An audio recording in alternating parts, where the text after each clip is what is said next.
Bonjour à tous et bienvenue pour cette dernière vidéo du carnet de notes du mois de septembre. Je vais y résumer les résultats de nos joueurs en double, sur le circuit des jeunes, sur le circuit du tennis en fauteuil et sur le Belgian Circuit.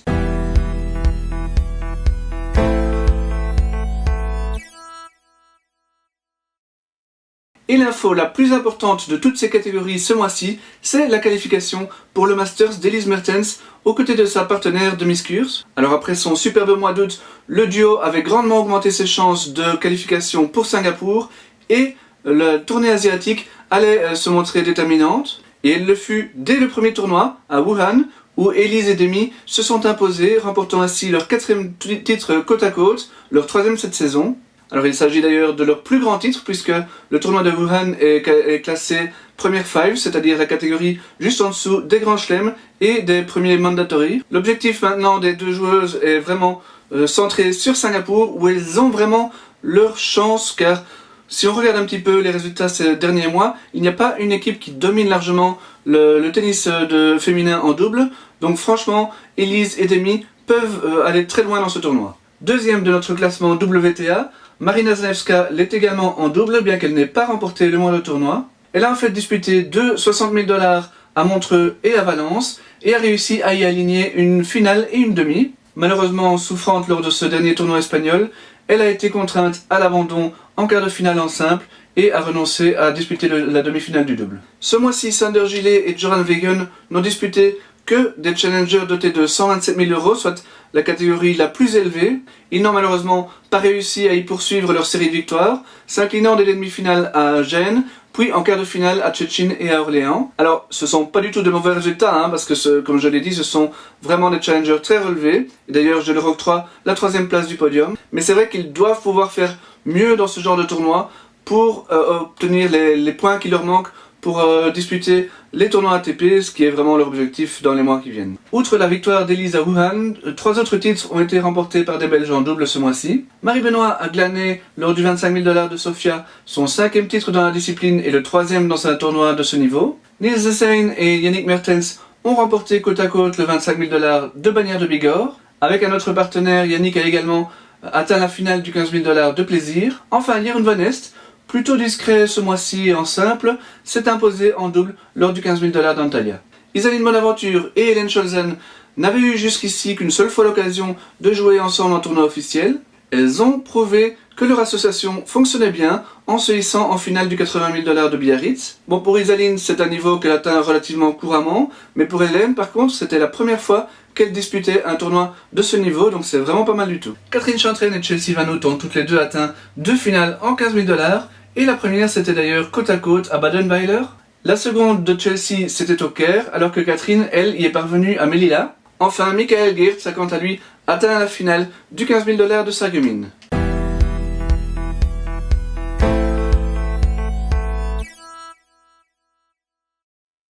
Au classement masculin de double, c'est le quasi statu quo pour Sander Gillet et Joran Wegen. Comme je vous l'ai dit, leurs résultats n'ont pas été suffisants pour progresser encore au classement. Niels de Seen et Yannick Mertens réalisent fort logiquement les 2 meilleures progressions du mois pour nos joueurs du top 500. Chez les filles, la victoire de Elise Mertens à Wuhan l'a fait entrer dans le top 20 du classement individuel de double. Mais surtout, au classement race, elle vient se placer avec Demi Schuurs à la 4e place des meilleures paires de la saison. Et elles ont déjà récolté suffisamment de points pour assurer leur qualification pour le Masters. Marie Benoît, grâce à sa victoire à Sofia, et Catherine Chantraine, grâce à ses 2 finales, sont les autres gagnantes du mois.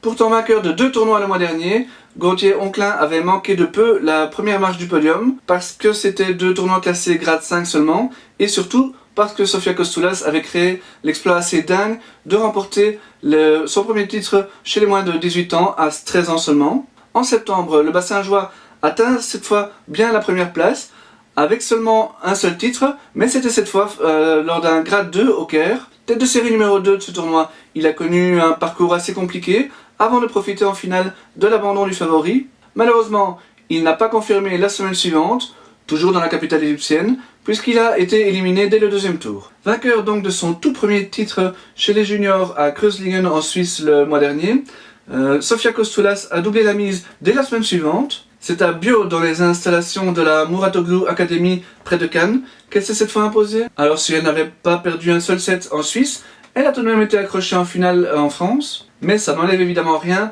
au fait de remporter si jeune 2 titres déjà chez les juniors. Alors la route est encore longue et semée d'embûches vers le professionnalisme, et il faudra que Sofia, avec son entourage d'ailleurs, parvienne à gérer intelligemment sa progression, mais elle est en tout cas sur la bonne voie pour réaliser une très grande carrière. Et l'avenir de notre équipe de Fed Cup à l'horizon 2025-2030 pourrait bien passer par Sofia et Anne van de Winkel. Cette dernière, qui a 10 mois de plus que Sofia, vient également de remporter son premier titre chez les juniors. Déjà finaliste le mois dernier lors d'un grade 4 Luxembourg, elle a réussi cette fois à s'imposer lors d'un grade 5 en Estonie. Elle est toutefois passée à quelques points de la défaite à plusieurs reprises, notamment en quart de finale et en demi-finale, mais elle a montré qu'elle avait du caractère pour se sortir de ces situations difficiles. Derrière ces 3 très bons résultats, il faut noter la bonne tenue de Louis Herman qui a accompagné son pote Gauthier Onclin en Égypte. Alors il n'a pas réalisé de gros exploits comme Gauthier, mais avec 2 demi-finales, il a ramené pas mal de points qui seront très utiles pour sa dernière saison chez les juniors en 2019. Alexander Hoogmartens a atteint une bien belle finale lors du grade 5 d'Almer aux Pays-Bas. Classé au-delà de la 1500e place chez les juniors, il s'est faufilé dans le tableau en battant 2 têtes de série et en ne s'inclinant donc qu'en finale et de justesse face au favori numéro 1. Le numéro 2 du tableau était belge, c'était Olivier Roras, et il s'est arrêté en demi-finale face à Alexander, alors que Noah Martens atteignait le même stade dans l'autre partie du tableau. Noah, avec Alexander Gillissen, se sont en outre qualifiés pour la finale du double. Dans les catégories d'âge inférieur, il n'y a qu'un seul résultat notable, c'est la qualification pour les demi-finales d'Alexander Blocks aux catégories 3 des moins de 16 ans de Viljandi. Alors Alexander, qui a également 13 ans, connaissait en début d'année des résultats semblables à ceux de Sofia Kostoulas chez les U14, mais il a connu un coup d'arrêt cet été, avec quelques résultats vraiment décevants. Cette première demi-finale chez les moins de 16 ans, après une défaite seulement face au 66e joueur européen et dans un match très serré, pourrait le relancer en vue de la saison prochaine. En fait, les joueurs de ces catégories d'âge inférieures se sont concentrés ce mois-ci sur la Coupe de Borman, qui est la Coupe de Belgique des jeunes, ainsi que sur la Feest van de Jeugd, le championnat flamand qui s'est déroulé 2 semaines plus tôt. Martin Katz et Amelia Waligora sont devenus champions de Belgique chez les U15, alors que c'est Sébastien Kowap et Jana Otsipka qui ont remporté la catégorie U13. Par contre, aucun de ces joueurs n'a réussi le doublé cette année avec la Feest van de Jeugd. Alors, c'est logique pour Martin qui, lui, est issu de la fédération francophone, mais par contre, pour les 3 autres, en fait, seul Jana Otsipka a atteint la finale des championnats flamands.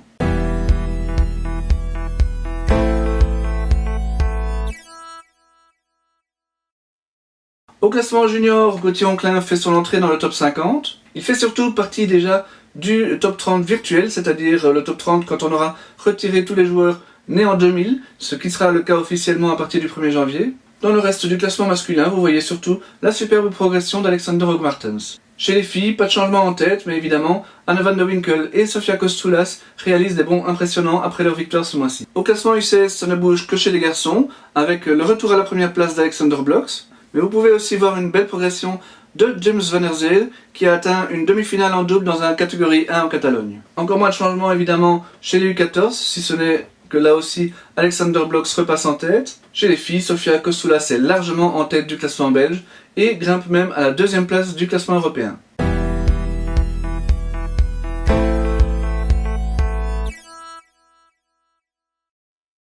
Après un mois d'août bien chargé, le mois de septembre a été plus calme pour nos joueurs en fauteuil. Alors Joachim Gérard est bien entendu toujours notre numéro 1 et grimpe sur la première place du podium. Alors il a disputé 2 tournois, tout d'abord l'US Open, où il a été éliminé d'entrée mais c'était face au numéro 2 mondial Alfie Hewitt. Et son 2e tournoi il l'a joué en Sardaigne, à Alghero plus exactement, et c'était un ITF 1. Ici c'est en demi-finale et n'a rendu les armes que face à Stéphane Houdet, 4e joueur mondial et tête de série numéro 1. En double par contre, il a remporté le tournoi après une superbe victoire en finale face à Houdet et Peifer qui sont les numéros 1 de la discipline. Jan van Dorp, notre numéro 2, a débuté le mois à Madrid pour un ITF 3. Il s'y est imposé en simple comme en double, avec au passage des victoires sur les 2 premières têtes de série dans le tableau de simple. À Alghero, il a ensuite obtenu une belle victoire face à l'Autrichien Legner au premier tour, avant d'être tout de même largement battu par Houdet au second. Absent depuis le mois de juin, Mike Denayer a fait son retour lors de ce tournoi sarde. Bon, il a été battu d'entrée par un joueur qui n'est que 151e mondial, donc c'est pas un trop bon résultat. Mais il s'est repris dans le tournoi de consolation en atteignant la finale, qu'il n'a malheureusement pas pu disputer. Il s'est ensuite rendu à Montréal pour un ITF 2, où il a atteint les quarts de finale avant d'être battu par la tête de série numéro 3.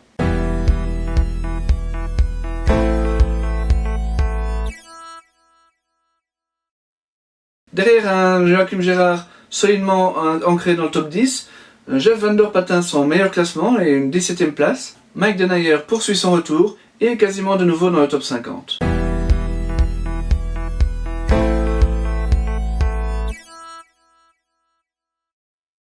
Alors la première place du podium Belgian Circuit, je l'attribue fort logiquement à Elin Boykens qui termine en boulet de canon une superbe saison en remportant deux nouveaux titres, le 5 étoiles du Léopold et le Masters qui se déroulait le week-end dernier au TC Bécane. En fait, outre deux petites défaites en tout début d'année et en indoor, elle est restée invaincue et n'a donc plus perdu un match depuis mi-juillet. Elle a donc aligné 34 victoires et 9 titres consécutivement, et ce en ne perdant qu'un seul set, c'est assez monstrueux. Et elle décroche donc, fort logiquement, même si c'est in extremis, la première place du classement final du Belgian Circuit. Juste derrière elle, Romain Barbosa a connu les mêmes résultats ce mois-ci puisqu'il a également remporté les tournois du Léopold et du Masters. Alors lui aussi n'a pas perdu le moindre set durant ces deux épreuves et il aurait même pu terminer en tête du classement si le Masters avait octroyé quelques points. C'était malheureusement pas le cas, ce qui est assez bizarre, peut-être quelque chose auquel il faut réfléchir au niveau de la fédération pour que ce tournoi devienne un véritable Masters. Mais bon, ça reste une très belle saison pour lui, d'autant que si Elin a mis un terme à sa carrière internationale pour se consacrer au Belgian Circuit, c'est pas le cas pour Romain, qui est toujours classé dans le top 500 mondial. La troisième place de notre podium revient finalement à Claire Liebens, longtemps en tête du classement chez les filles. Elle échoue finalement à la deuxième place, malgré deux nouveaux titres dans les 2 étoiles de la Cure et de Wimbledon. Pour rester numéro 1 et ne pas être dépassée par Elin, elle aurait dû elle-même s'imposer au Léopold, mais elle s'est arrêtée en demi. De toute manière, au Masters, elle n'a rien pu faire en finale contre Elin. Julien Dubail était lui aussi encore en course pour le titre final, et il a lui aussi remporté 2 étoiles, à la Cure également et à Warem, mais il avait déjà perdu toutes ses chances de titre en s'inclinant en finale contre Romain au Léopold. Au Masters, il a été surpris en demi par un Stein Meulemans également, très en forme en cette fin de saison. Quart de finaliste au Léopold, le Limbourgeois s'est imposé aux 2 étoiles du TC Bonneput et a encore atteint la finale de celui de Wimbledon. Et il termine donc sa saison par une nouvelle finale lors du Masters. Vicky Van de Peer a également marqué les esprits en s'imposant au TC Bonneput avant de perdre en finale face à Claire Liebens à la Cure et à Wimbledon. Et c'est face à cette même joueuse qu'elle s'est arrêtée en demi-finale du Masters, mais seulement au tie-break du dernier set. Enfin, Eugénie Chappell a remporté tout de même 3 titres en septembre. Alors ce n'était que des 1 étoile, à Flémal, au Mounier et à Jumet, mais tout de même il fallait le faire.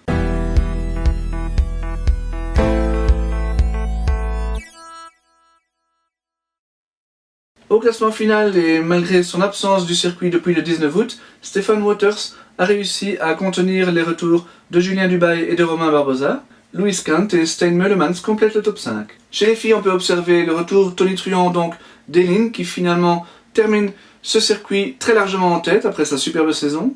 Claire Liebens, très régulière mais pas assez souvent gagnante dans les 5 étoiles, termine tout de même à la 2e place assez largement. Michaela Boev, Sophie Oyen et Vicky Van de Peer complètent ce top 5. Voilà, cette vidéo est terminée, tout comme le Belgian Circuit, donc cette catégorie sera absente des prochains carnets de notes. N'hésitez pas à aimer les vidéos de la chaîne, à les commenter, à les partager, ça fait toujours plaisir. Il ne me reste plus qu'à prendre congé de vous et à vous souhaiter un très bon mois d'octobre. Ciao!